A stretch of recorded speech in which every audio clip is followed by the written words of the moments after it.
আসসালামু আলাইকুম ওয়া রাহমাতুল্লাহি ওয়া বারাকাতুহু। প্রিয় ভাই ও বোনেরা, এক মুহূর্তের জন্য চোখ বন্ধ করুন। ভাবুন, এমন এক জায়গা যেখানে নেই কোনো দুঃখ, নেই কোনো কষ্ট, নেই কোনো ব্যথা, নেই কোনো ভয়। যেখানে আপনি যা চাইবেন তাই পাবেন। যেখানে আনন্দ কখনো শেষ হবে না। সেই জায়গাটিই হলো জান্নাত। আজ আমরা জান্নাতের এমন কিছু বর্ণনা শুনব যা শুধু আমাদের মনকে নাড়া দেবে না, বরং আমাদের জীবন পরিবর্তনের সিদ্ধান্ত নিতে বাধ্য করবে ইনশাআল্লাহ। প্রথম অধ্যায়, দুনিয়া বনাম আখিরাত। এই দুনিয়া একটি পরীক্ষা। এখানে আমরা অল্প সময়ের জন্য এসেছি। আজ আমরা যেটাকে খুব গুরুত্বপূর্ণ মনে করি, টাকা, সম্পদ, নাম, খ্যাতি, মৃত্যুর পর এগুলোর কোনো মূল্য থাকবে না। কবরের ভেতরে একটাই জিনিস আমাদের সাথে যাবে, আমাদের আমল। আর সেই আমলই নির্ধারণ করবে আমাদের ঠিকানা হবে জান্নাত নাকি জাহান্নাম। দ্বিতীয় অধ্যায়, জান্নাতের সৌন্দর্য। জান্নাত এমন এক স্থান যার সৌন্দর্য পৃথিবীর কোনো সৌন্দর্যের সাথে তুলনা করা যায় না। সেখানে থাকবে সোনার ও রূপার ইট দিয়ে তৈরি প্রাসাদ, মুক্তা ও রত্নখচিত ঘর, এমন বাগান যার নিচে নদী প্রবাহিত। সেই নদীগুলো হবে বিশুদ্ধ পানির নদী, দুধের নদী যার স্বাদ কখনো বদলাবে না, মধুর নদী এবং এমন পানীয় যা পানে কোনো ক্ষতি নেই। প্রতিটি গাছের ছায়া এত বড় হবে, আপনি যদি ঘোড়ায় চড়ে চলেন তবুও তার শেষ পাবেন না। তৃতীয় অধ্যায়, জান্নাতবাসীদের জীবন। জান্নাতে কেউ ক্লান্ত হবে না, কেউ অসুস্থ হবে না, কেউ দুঃখ পাবে না। সেখানে সবাই হবে যুবক, শক্তিশালী, সুন্দর। কেউ কারো প্রতি হিংসা করবে না, কেউ কাউকে কষ্ট দেবে না। সবার অন্তর হবে পরিষ্কার, ভালোবাসায় পূর্ণ। আপনি যদি কোনো কিছু চান, তার সাথে সাথে আপনার সামনে হাজির হয়ে যাবে। চতুর্থ অধ্যায়, জান্নাতের পোশাক ও খাদ্য। জান্নাতবাসীরা পরবে রেশমের পোশাক, সোনার অলংকার, সুগন্ধি মাখানো কাপড়।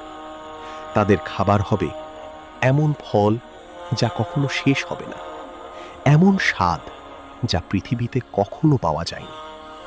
আপনি একটি ফল খাবেন আর সাথে সাথে আরেকটি ফল এসে হাজির হবে, আর প্রতিটি স্বাদ হবে ভিন্ন, নতুন এবং অসাধারণ। পঞ্চম অধ্যায়, পরিবার ও সম্পর্ক। জান্নাতে আপনি একা থাকবেন না। যারা ঈমানদার তারা তাদের পরিবার সহ জান্নাতে থাকবে। আপনার প্রিয়জনরা যদি নেক আমল করে থাকে, তাহলে আল্লাহ তাদেরকে আপনার সাথে একত্রিত করবেন। কোনো বিচ্ছেদ থাকবে না, কোনো কান্না থাকবে না। ষষ্ঠ অধ্যায়, জান্নাতের সর্বশ্রেষ্ঠ নিয়ামত। সবচেয়ে বড় সুখ, সবচেয়ে বড় আনন্দ হলো আল্লাহ তাআলার দর্শন। যখন জান্নাতবাসীরা আল্লাহকে দেখবে, তখন তারা সব কিছু ভুলে যাবে।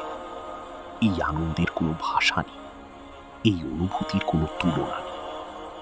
সপ্তম অধ্যায়, জান্নাতের দরজা ও স্তর। জান্নাতের আছে ৮টি দরজা। প্রতিটি দরজা আলাদা আলাদা আমলের জন্য। নামাজীদের জন্য আলাদা দরজা, রোজাদারদের জন্য রাইয়ান দরজা, দানশীলদের জন্য আলাদা দরজা। আর জান্নাতের সর্বোচ্চ স্তর জান্নাতুল ফিরদাউস, যেখানে পৌঁছানোই আমাদের জীবনের সবচেয়ে বড় লক্ষ্য হওয়া উচিত। অষ্টম অধ্যায়, আমরা কিভাবে জান্নাতের পথে চলব। প্রিয় ভাই ও বোনেরা, শুধু জান্নাতের কথা শুনলেই হবে না, আমাদের সেই পথে চলতে হবে। আমাদের করণীয় ৫ ওয়াক্ত নামাজ আদায় করা, কুরআন তিলাওয়াত করা, হারাম থেকে দূরে থাকা, পিতামাতার সাথে ভালো আচরণ করা, মানুষের হক আদায় করা, নিয়মিত তওবা করা। ছোট ছোট ভালো কাজ একদিন আমাদের জান্নাতের বড় দরজায় পৌঁছে দিতে পারে। নবম অধ্যায়, একটি জাগরণী বার্তা। ভাবুন তো, যদি আজই আপনার শেষ দিন হয়, আপনি কি প্রস্তুত? আপনার আমল কি আপনাকে জান্নাতের দিকে নিয়ে যাবে, নাকি আপনি এখনো গাফিলতিতে আছেন? এই প্রশ্নগুলো এড়িয়ে যাবেন না, কারণ মৃত্যু কোনো সতর্ক বার্তা দেয় না। শেষ অধ্যায়, দোয়া। হে আল্লাহ, আমাদের অন্তরকে হিদায়াত দান করুন। আমাদের গুনাহগুলো ক্ষমা করে দিন।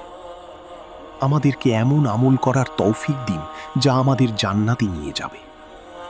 আমাদের সবাইকে জান্নাতুল ফিরদাউস নসিব করুন। মনে রাখবেন, এই দুনিয়া ক্ষণিকের, কিন্তু জান্নাত চিরস্থায়ী। আজ আপনি যে সিদ্ধান্ত নেবেন, সেটাই নির্ধারণ করবে আপনার চিরকালের ঠিকানা। তাই আজ থেকেই নিজেকে বদলান, আল্লাহর পথে ফিরে আসুন, কারণ জান্নাত অপেক্ষা করছে আপনার জন্য।